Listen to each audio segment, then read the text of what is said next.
Hey everyone, it's Bob Perkins with aa-isp's Inside Sales Studio, bringing you a mini-series with the Monday Morning Sales Minute. I'm here with Mike Brooks, also known as Mr. Inside Sales. Mike, how you doing today? I'm doing great. Thanks for having me, Bob. It's a real pleasure.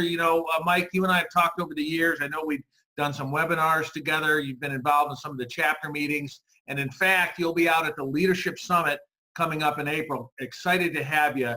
You have tons of years of experience in training around inside sales processes and skills. How many years you've been doing it, Mike? You know, I hate to admit it. I know. I hope I look younger than I've been in it. Over 30 years, Bob. All inside sales. That's amazing, and it's a pleasure to have you because we're going to tap into your expertise. Mike, look, you and I were talking the other day on a kind of a important topic, and it has to do with call guides, or even this term of being scripted or scripting. Now, you and I know in some circles that's a negative word because it conjures up, the telemarketer that just reads off a script. But Mike, talk to us today about that a little bit, and then you're going to go into some tips on handling objections. So it's all yours. Yeah, thanks a lot, Bob. Here's the bottom line. Most people don't like the word scripts. Again, like you say, they don't want to be a telemarketer. But here's the real truth. If you were to record all of your inside sales reps and in 1 week transcribe what it is they're saying, what would you hand them back? A script. Yeah. You see, everybody already is scripted. Problem is they're not using a very good one because they're ad-libbing. They're winging it, and that's not how you succeed in sales. Yeah, it's a good point. And scripting doesn't mean you're going to literally read it, but you're going to practice it, aren't you? You bet. What you want to do is internalize it so that it comes naturally. But more importantly, what you're memorizing is a best practice approach. And I'll give you some examples of that as they relate to prospecting here in just a moment. Good, great. Well, let's talk to the viewers then about this objection handling, which we don't do very well at, do we? No, and again, it's because sales reps, sales teams haven't taken the time to learn a best practice approach. So let me give it to you real quick. Yeah. How many of you out there, just ask yourself this question, have ever been to school? Have you ever had a test? Probably all of you, right? Well, here's the thing. Imagine if I told you on your final exam I had 80% of the test questions. Would you study them? Would you be prepared for them? Of course. Would you memorize the absolute best answer so you can ace the test? Of course you would. Guess what? It's the same thing in sales. 80% of the objections, the resistance, the stalls that you're going to get, whether you're prospecting or closing, are all the same. You already know what they are. Those are the test questions. Amazing, but we don't take that and then really get the answers and practice the answers, do we? Yeah, no, and here's the point. We don't leverage that information. That's the best thing about sales. 80% of what's coming you already know in advance. You see, top sales professionals leverage this. Why? They've scripted out and then memorized, internalized a best practice approach. So let me give you an example. Go ahead. No, Go ahead. Yeah, I was just going to ask you to give us an example. Yeah, let me give you an example. So let's say you're prospecting. What are the 3 most common objections or stalls, resistance that you get when you're prospecting? I'm not interested, right? That's certainly one of them. So let's talk about how you might handle I'm not interested. And guess what? I've scripted out a best practice approach. So if somebody says to me, I'm not interested, I'm immediately going to say, well, hey, thanks for letting me know up front.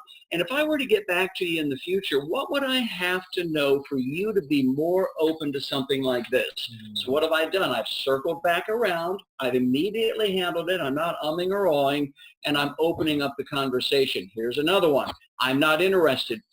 I know that things change, and when they change for you, could I be the first person in line that you reach out to in case you need to get another quote or information? They usually say yes. You take their email address, and then you simply say, oh, just out of curiosity, what might have to change for you to even begin looking? And Mike, I love the word you use there, what? It's an open-ended, and they can't say yes or no. They go, well, what would change is this. You're drilling in deep with open-ended questions. Fantastic.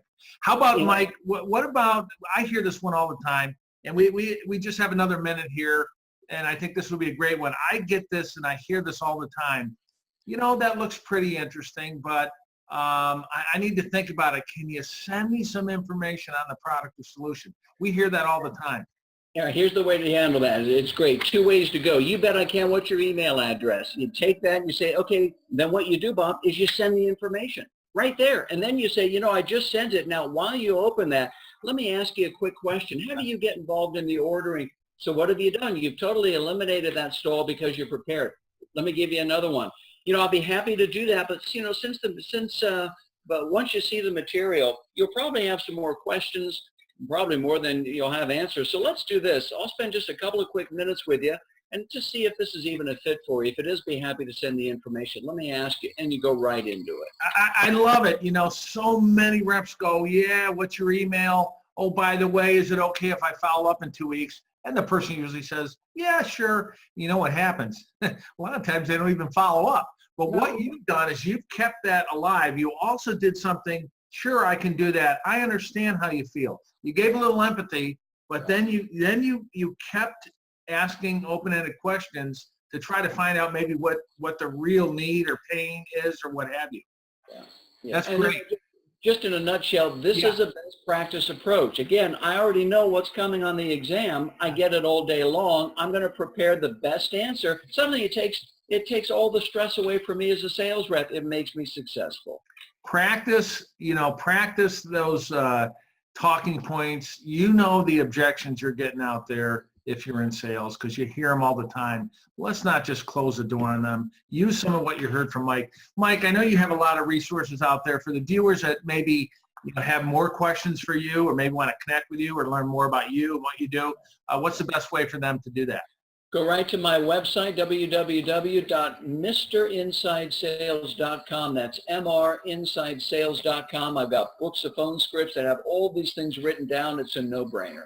All right. Well, look, thanks for sharing. Mike's back again next week, and he's going to talk about some specific techniques to use when getting objections during the trial close or during the actual closing process. I can't wait for that.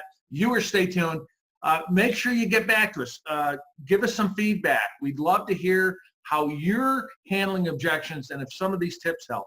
Until next week, everyone, good selling. Thanks for joining us today. Bye-bye. Thanks, Bob.